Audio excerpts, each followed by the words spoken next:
What's up, YouTube? Welcome to my channel and welcome to another video about the Freedom 125, the CNG bike, first in its kind of for from India, and also in fact first in its kind for the entire world. So in this video, I'm going to talk about three positives and probably two negatives, and what you have to look for when you are buying this vehicle. And that's something that I'm going to cover in this video. So stay tuned to the end of the video. So first positive is certainly the design, right? Like look at it from every corner, and Bajaj has made a fantastic looking vehicle. And I think the best thing which stands apart is the frame which holds the vehicle, right? It is a trellis frame which, is most from the outside, because the cylinder is inside the frame. So that is something which they have tried and tested. And this frame is not only durable in terms of its performance and carrying that load bearing capacity, but also in terms of modularity, right, of how they were able to add an engine as well as a full 2 kg CNG tank into the bike, along with a fuel tank, and then keeping everything tidy, right? So that is something which is there, and they have done a fantastic job. So I think from a styling point of view, it checks all the right boxes. This is a very new design. It has all the cuts and creases at the right places.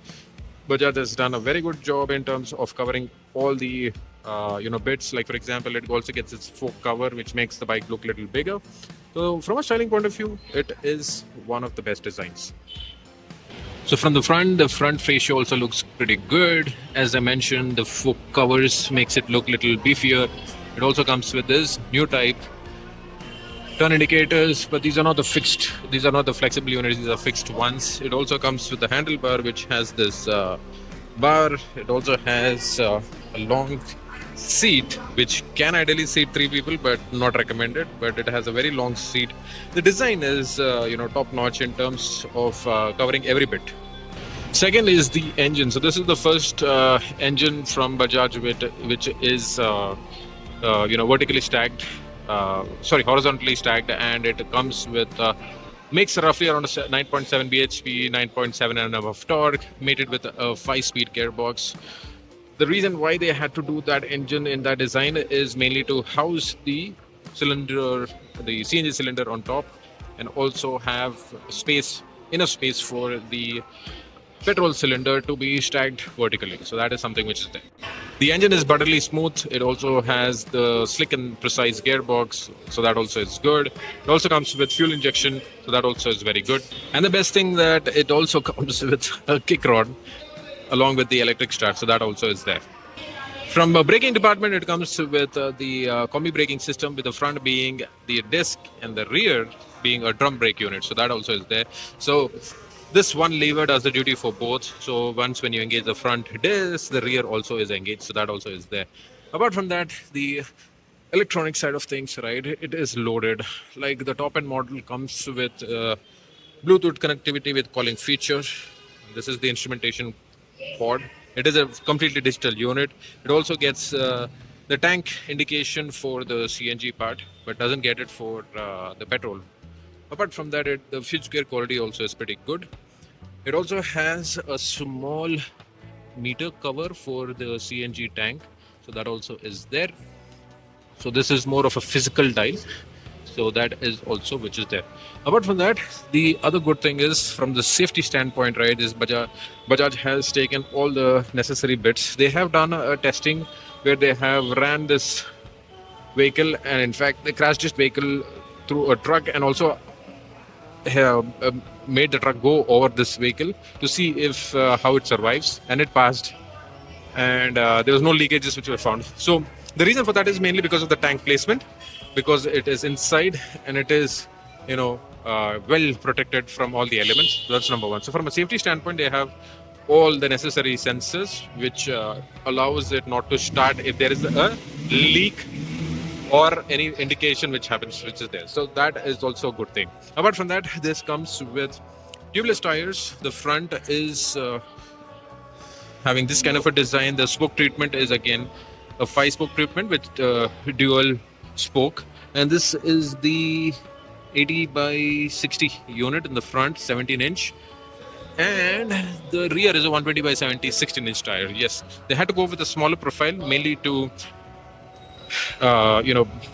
not counter to the overall weight, not the weight, but the height increase due to the placement of the tank.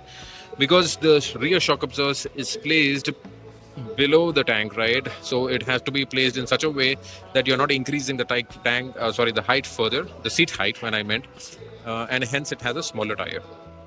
Apart from that, the quirky bits which makes it stand apart from the rest of the crowd is the provision for this bungee cords. So that is something which is there, and it is all four sides. If you want to put some panniers, you can hook onto those things. As I mentioned, the front fork covers make it look a little beefier. Apart from that, it comes with the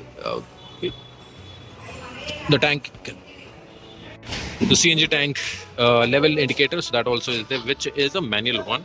Comes with a pretty long seat, which can probably seat 3 people, but not suggested. But that is also one of the good designs.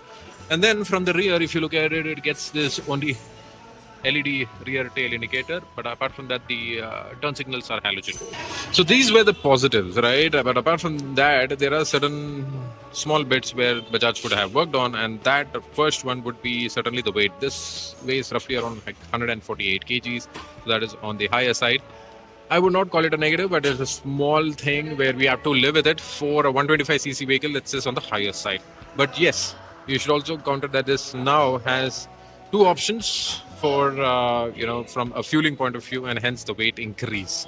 Majority of the weight increase is contributed to the cylinder, which is the CNG cylinder, and also the addition of the main fuel cylinder. So that also is just there. The second negative, again, I would not probably see it as a negative, but the bit over here is with this horizontal stock engine, right? Bajaj has gone with the engine being the stress member. So that is something which is there, right? So there is no down tubing. If you see, the engine is held by this vertical plate, right? So that's one. And then from the bottom, there is another provision where it stops near the gear position rod. So that is where it stops.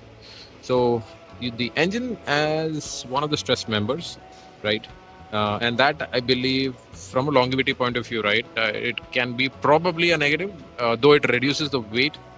But that's the best that Bajaj could have done, of holding the head unit from the frame. And then the final negative, or I would say, is the inclusion of a fuel indicator leveler. That also could have been better, but right now it's only an indication, but not a leveler which shows how much it is there for the petrol fuel indication. So that is something which is there. But apart from that, I think full credit goes to Bajaj in designing and going with this concept and made it into a reality, because this is the world's first CNG vehicle which is doing both the duties, gives a range of roughly around overall tank range, tank to tank is roughly around 200 plus. So that is a good thing, and they have nailed it in terms of features, comfort, and also mileage. I hope you enjoyed this video. If you do so, please like and subscribe to my channel. This is Kevin signing off, and see you in the next one. Bye bye.